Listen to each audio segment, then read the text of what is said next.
February 2026 may go down as the month Finland quietly locked in its long-term NATO role. A NATO land forces headquarters is being established in Rovaniemi. A new NATO command systems unit is coming to Finland.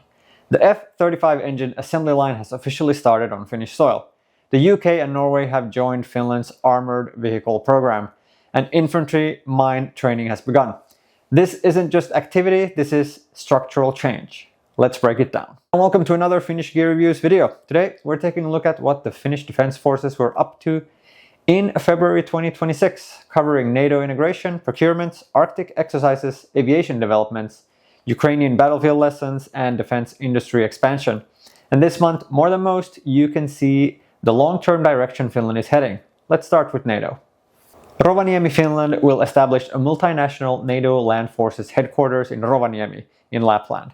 This headquarters will support planning and command functions for NATO's northern land operations.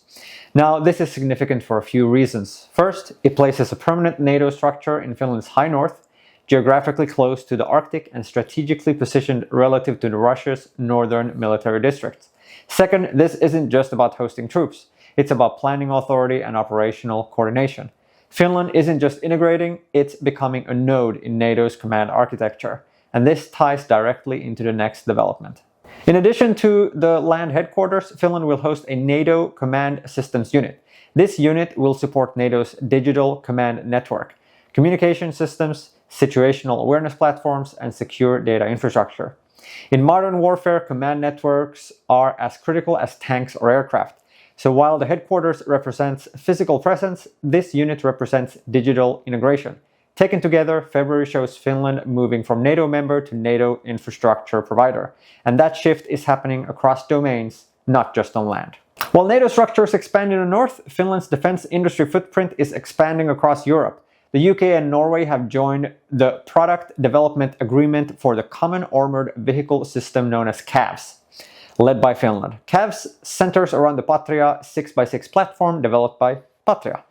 Germany received its first CAVS 6x6 vehicles this month. At the same time, Patria signed an agreement with Kongsberg Defence and Aerospace for remote weapon station deliveries to Sweden and Germany under the CAVS framework. This means more participating nations, shared development costs, interoperable fleets, and long-term sustainment cooperation Finland. At the same time, Patria signed an agreement with Kongsberg Defence and Aerospace for remote weapon station deliveries to Sweden and Germany under the CAVS framework.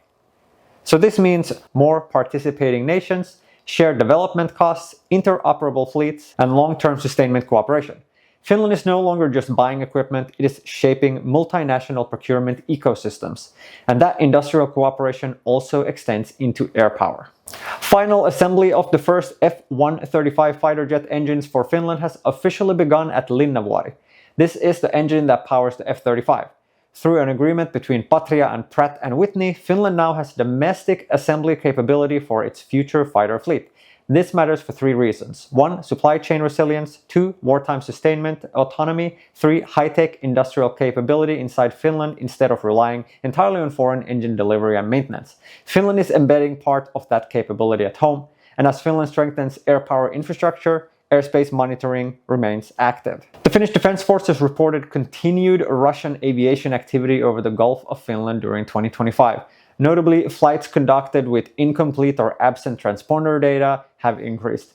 That means aircraft flying without full identification broadcasting, increasing monitoring demands and response readiness. This reflects the broader pattern of heightened military activity in the Baltic region since Finland joined NATO. At the same time, the investigation into the Keuru Hawk training aircraft accident has been completed.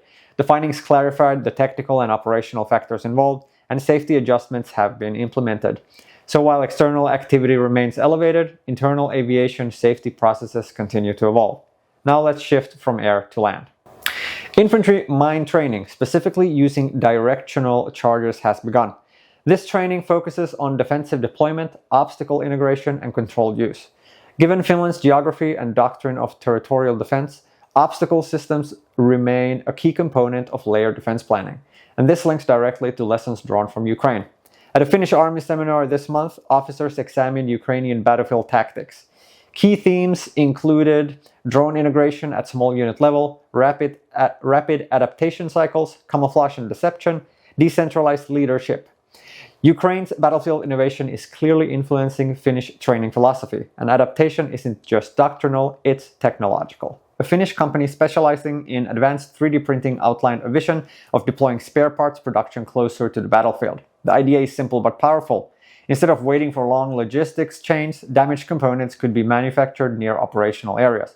Ukraine has demonstrated how additive manufacturing can accelerate repair cycles. Finland is watching closely, and beyond tactical adaptation, innovation is being coordinated at a higher level. The Finnish Defence Forces launched a coordinated innovation initiative this month. The goal is to streamline cooperation between military, industry, startups, and research institutions, reduce bureaucracy, shorten development timelines, accelerate capability fieldings. Meanwhile, Griffin Tech Days 2026 brought defense technologies to Arctic testing environments in northern Finland. Cold weather sensor systems, mobility solutions, and equipment durability were evaluated under realistic winter conditions. And that Arctic focus continues on the exercise side. Finnish forces participated alongside allies in exercise Cold Response 26. This exercise focused on Arctic defense operations and interoperability in extreme winter conditions.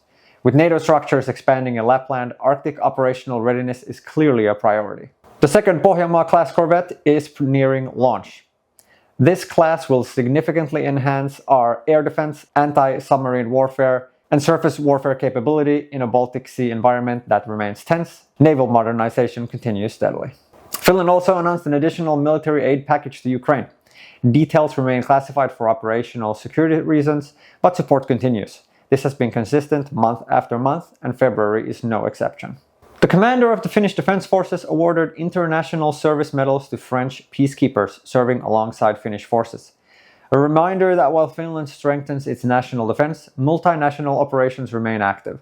And finally, Finnish industry continues expanding abroad. Finnish defense company Senop secured a significant contract from France for advanced sighting systems. Another example of Finnish defense technology gaining international traction. If you zoom out, February 2026 shows a pattern. NATO infrastructure inside Finland. Finnish-led procurement expanding across Europe. Domestic F-35 engine assembly. Arctic operational focus. Ukrainian battlefield lessons integrated into doctrine. And continued support to allies. This isn't reactive policy, it's structural positioning. If you found this breakdown useful, consider subscribing, and I'll see you in the next recap. Thank you for watching.